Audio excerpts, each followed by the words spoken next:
Assalamualaikum warahmatullahi wabarakatuh. Alhamdulillah ketemu lagi dengan kalian semua. Bersama saya Ria Marliana di podcast Self Healing. Buat kamu yang baru pertama kali banget datang di podcast aku atau nyasar ke podcast aku, sebenarnya podcast ini dibuat buat kita semua dan kalian-kalian pada nih yang mungkin lagi sendirian, kesepian, galau, lagi butuh teman tapi gak ada teman. So yang gak seperti itu kamu boleh skip, tapi kalau yang lagi kayak gitu bisa banget pantengin dan dengerin podcast Self Healing ini. Why? Karena podcast ini bakal ngebahas banyak hal dan banyak tips tentang healing berdasarkan Al-Quran dan juga hadis. So jangan khawatir, jangan sedih karena gak cuma itu. Di sini juga bakal ngebahas bagaimana cara kita memahami diri, memahami cara kerja otak manusia berdasarkan golongan darah. Seru lah pasti.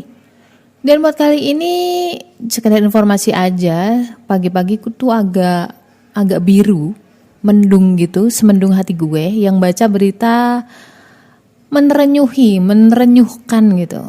Apa sih tentang itu? Biasanya kita kalau ngomongin soal pengorbanan kita akan mengingat soal ibu atau sosok seorang mama. Tapi untuk kali ini kita bakal ngebahas sesuatu dari perspektif yang berbeda. Dan ini kisah nyata banget. Apa itu? Pokoknya seorang anak yang merelakan nyawanya demi membela kehormatan ibunya. Nah loh, sobat kamu-kamu yang mungkin dari dulu skeptis bahwa gak ada anak yang cintanya melebihi ibunya, jangan seperti itu karena mungkin kamu akan merubah pendapat kamu setelah pesan-pesan berikut ini.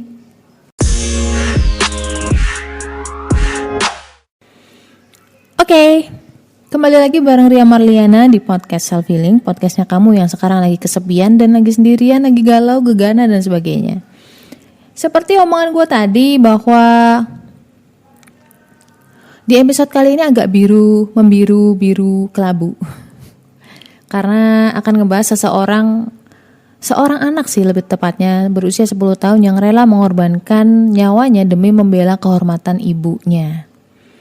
Apa sih? Siapa sih dia? Oke, jadi pagi ini tuh aku ngebaca berita guys.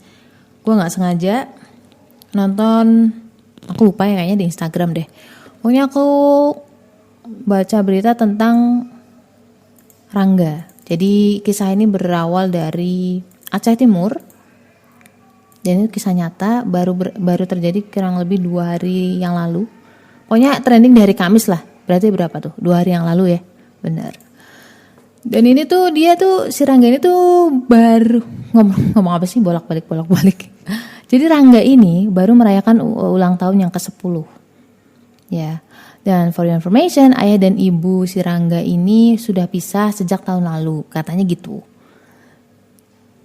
Rangga ikut ayahnya di Medan. Kebetulan karena memang Rangga tak izin sama ayahnya untuk menemui atau mengunjungi ibunya. Dan dia udah di sana bareng ibunya selama 2 minggu. Ibunya ini ada di Aceh Timur. Kalau lu baca berita, itu tuh rumahnya tuh kayak pelosok gitu. Jadi kanan kirinya tuh lebih ke alas gitu apa ya? Alas tuh bahasa Jawa men. Kalau mungkin bahasa Indonesia agak semak-semak gitu gak sih, kayak hutan gitu. Aku gak ngerti, tapi di sekelilingnya gak ada tetangga ya, jadi jangan bayangin itu kayak di kota rame gitu. Dan kamu perlu tahu juga rumahnya itu gak kayak tembok gitu, enggak, tapi kayak lebih ke bambu atau enggak sih, kayak kayu gitu lah. Dan lebih ke satu petak, satu ruangan gitu. Aku gak ngerti, tapi gak terlalu lebar, gak terlalu luas. Nah ya, jadi keamanannya jangan dibayangin aman banget gitu, enggak. Keamanannya subhanallah dah pokoknya. Pokoknya singkat cerita, si pelaku ini namanya Samsul Bahri. Dini hari itu menyusup ke rumah mereka, si ibunya Rangga dan juga Rangga. Kebetulan ayahnya diceritakan sedang mencari udang. Jadi tidak di rumah waktu itu. Yang di rumah cuma ibunya dan juga Rangga. Si Samsul ini datang menyelinap dalam kondisi udah gak pakai baju, dalam kondisi beringas atau birahi udah di atas kepala gitu, di ubun-ubun. Otomatis lah ya, namanya ibunya baru berusia 28 tahun dan kalau gak salah info juga ibunya masih mengandung sekitar 2-3 bulan dengan suami barunya. Ya kan, which is itu berarti ayah tiri ayah tiri si Rangga. Karena mendengar keributan kayak gitu otomatis berontak lah ya. Akhirnya si Rangga mungkin kebangun dan juga ibunya juga mungkin berteriak, katanya sih berteriak meminta agar Rangga lari untuk menyelamatkan diri. Gue nggak ngerti karena mungkin di sana udah tradisinya orang-orang mulai nggak bisa mikir gitu. Si ibu mungkin langsung udah lari dulu aja sana loh, selamatin diri kamu. Dia nggak mikirin kondisi dia. Tapi nggak seperti itu si Rangga itu. Ternyata dia bukannya lari, justru melawan si Samsul ini, orang yang hendak memperkosa ibunya tadi. Tapi sayangnya karena memang si Samsul ini juga orangnya udah 40-an tahun, aku lupa tepatnya 48 atau 40 tahun karena banyak versi. Dan Rangga baru berusia 10 tahun, bener-bener baru berusia 10 tahun, lebih berapa minggu lah ya. Itu tuh ambruk. Karena apa? Karena Rangga pertama kondisinya dia baru bangun tidur kaget. Kedua adalah si Samsul itu lebih gede pasti tubuhnya. Dan dia juga, for your information, dia itu residivis. Artinya dia itu napi yang kalau nggak salah dia punya kasus yang sama, yaitu pembunuhan. Cuman dapat asimilasi atau keringanan yang kemarin itu loh, corona itu. Jadi dia belum lama juga keluar di tahun 2019 katanya sih gitu. 2019 berarti 2020 ya, 2020. Pokoknya kena dapat asimilasi kemarin. Dan yang paling menghebohkan adalah dia bawa parang. Ya guys, jadi si cowok bejat ini, si Samsul ini sebenarnya karena mendengar si Rangga tadi berteriak dan juga ngelawan, mungkin akhirnya dia tebas lah pakai ini, parang kena lehernya si Rangga. Dan aduh sampai tercekat ngomongnya. Jadi dia, si Rangga dengan tubuh kecilnya pasti ambruk. Ya gimana, orang dia juga masih kecil, terus lawannya pakai parang, udah tua lagi. Gak berhenti sampai di situ. Dia masih sempat nusuk Rangga, bahkan ditemukan ada 10 tusukan. Lu kebayang gak sih? Udah ambruk itu masih ditusuk kayak gitu. Dan aku sempat baca juga di artikel bahwa dalam kondisi seperti itu pun, dalam kondisi berdarah-darah kayak gitu, Rangga itu masih sempat berusaha menyelamatkan ibunya. Coba bayangin. Astagfirullah. Dan Rangga ini tuh dikenal cerdas. Dia bahkan udah bisa baca Quran, ya usia segitu sih ya. Apalagi di Aceh kayaknya udah biasa sih. Tapi cerdas dan ranking 1-2 lah katanya gitu. Cuma yang aku agak amazed gitu ketika dia justru gak lari, dia malah melawan si pelaku. Udah sampai di sini lu bisa cari searching di Google berita-berita itu untuk kronologi lebih detail. Kayaknya aku nggak tega ngomonginnya. Jadi diperkosa nggak mbak? Ya jadilah. Orang si anaknya ibunya tadi udah ini. Pokoknya kalau penasaran kelanjutannya lu searching dah. Searching aja Rangga Aceh pahlawan cilik, insya Allah udah banyak tuh. Gue mau ngomongin soal dari sisi Rangga.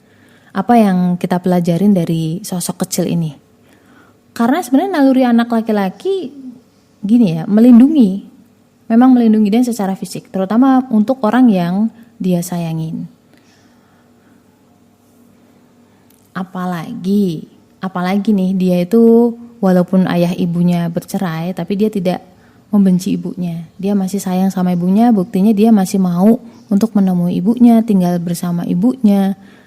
Dan bahkan rela mengorbankan nyawanya demi menjaga kehormatan si ibu. Kebayang gak sih? Ya Allah, aku terenyuh banget. Dan segitu bejatnya si Samsul ini. Sudah. Semua udah jadi ketentuannya Allah. Mungkin ini jalannya si Rangga untuk mencapai kebahagiaan hakikinya dia. Insya Allah. Nah, jenazah Rangga itu ditemukan terapung di sungai. Karena memang for your information, si Samsul Bahar ini, namanya terlalu bagus ya sebenarnya. Si Samsul ini udah melakukan tindak senonoh ke ibunya. Dia sempat untuk berpikir untuk ngebuang mayat nih anak. Dan dia ngebuang jenazah si Rangga ini di sungai. Ditemukan sehari atau 2 hari setelah kejadian. Dan ditemukan setidaknya 10 luka bacok termasuk di lehernya. Kebayang gak sih? Anak kecil, gak pakai senjata. Dan dia tuh residivis gitu. Dan pelajaran yang cukup menampar gue, Karena sebenarnya Allah mengajarkan kita banyak hal itu nggak harus gamblang ya. Jadi kadang-kadang ada peristiwa sesuatu itu Allah mengilhamkan kita untuk memahami dari sisi yang mungkin orang lain nggak paham, tapi kita bisa memahami atau menyambungkan ke satu titik itu. Misalkan ya kayak aku nih ya, baca itu nggak cuma sekedar terenyuh, nggak cuma sekedar sedih, tapi itu kayak ada tamparan gitu loh buat kita, ya nggak sih? Ibroh yang bisa diambil, dan itu kayak bikin kita malu. Kenapa? Anak kecil seperti seorang Rangga, seanak anak sekecil Rangga itu bisa berkorban nyawa demi menjaga kehormatan ibunya. Tapi kita kadang-kadang sebagai wanita nih, itu nggak bisa ngejaga kehormatan diri kita, ya kan? Sesuai dengan yang Allah amanahin. Bahkan kita sebagai orang tua yang mungkin punya anak perempuan, kita membiarkan anak-anak perempuan kita itu dijamah oleh laki-laki yang bukan mahram. Auratnya kebuka, terus dijamah oleh orang-orang yang sebenarnya bukan siapa-siapa, bukan suaminya.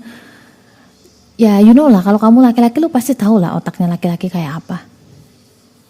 Kalau cewek pasti gak kepikiran, karena dia bukan laki-laki. Jadi itu sih, sedih tapi memang insya Allah semoga itu menjadi jalan surganya Rangga. Semoga apapun ujian kalian saat ini, Allah kuatkan kita semua. Apapun skenario-nya, takdir itu pasti baik. Itulah orang-orang muslim yang percaya bahwa ketika mendapatkan kenikmatan dia akan bersyukur, bilang alhamdulillah, dan ketika mendapatkan musibah, orang muslim akan bilang innalillahi wa inna ilaihi raji'un, bahwa sebenarnya kita datang dari Allah dan semuanya akan kembali kepada Allah. Jangan lupa doain Rangga ya, dan juga ibunya. Ayahnya juga. Gitu dulu. Assalamualaikum warahmatullahi wabarakatuh. Punya masalah, curhatin aja di podcast Self Healing.